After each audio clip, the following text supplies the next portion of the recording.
When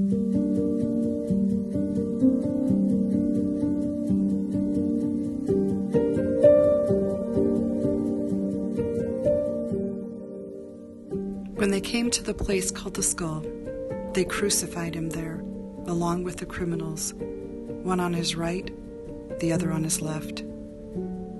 Jesus said, "Father, forgive them, for they do not know what they are doing." And they divided up his clothes by casting lots. The people stood watching, and the rulers even sneered at him. They said, "He saved others.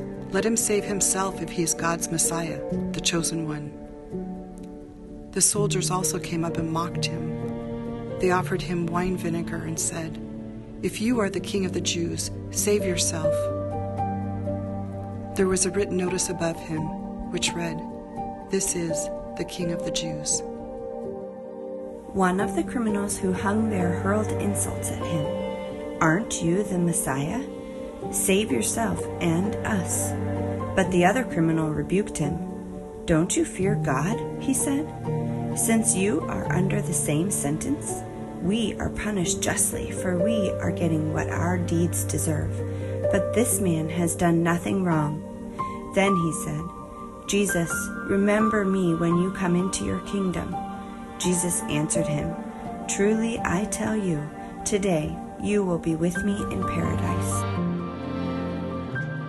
When the soldiers crucified Jesus, they took his clothes, dividing them into 4 shares, one for each of them, with the undergarment remaining. This garment was seamless, woven in one piece from top to bottom. "Let's not tear it," they said to one another. "Let's decide by lot who will get it."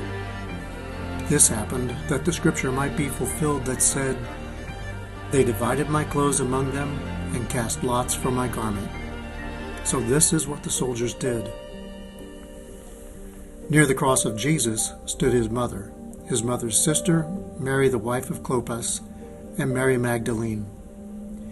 When Jesus saw his mother there, and the disciple whom he loved standing nearby, he said to her, "Woman, here is your son." And to the disciple, "Here is your mother." From that time on, this disciple took her into his home.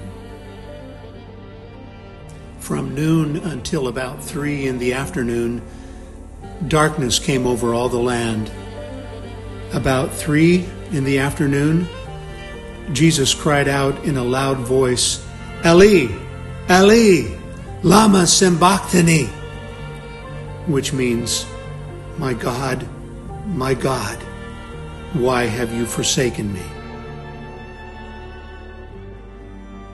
Later, knowing that everything had now been finished, and so that Scripture would be fulfilled, Jesus said, "I am thirsty." A jar of wine vinegar was there, so they soaked a sponge in it, put the sponge on a stalk of the hyssop plant, and lifted it to Jesus' lips. When he had received the drink, Jesus said, "It is finished." With that, he bowed his head and gave up his spirit.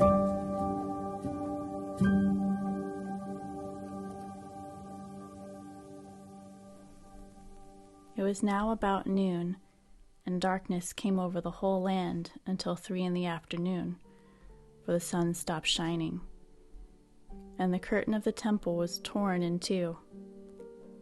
Jesus called out with a loud voice, "Father, into your hands I commit my spirit."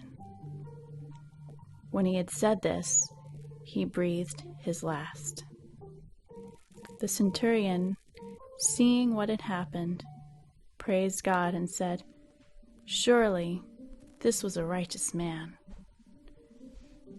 When all the people who had gathered to witness this sight saw what took place, they beat their breasts and went away. But all those who knew him, including the women who had followed him from Galilee, stood at a distance, watching these things.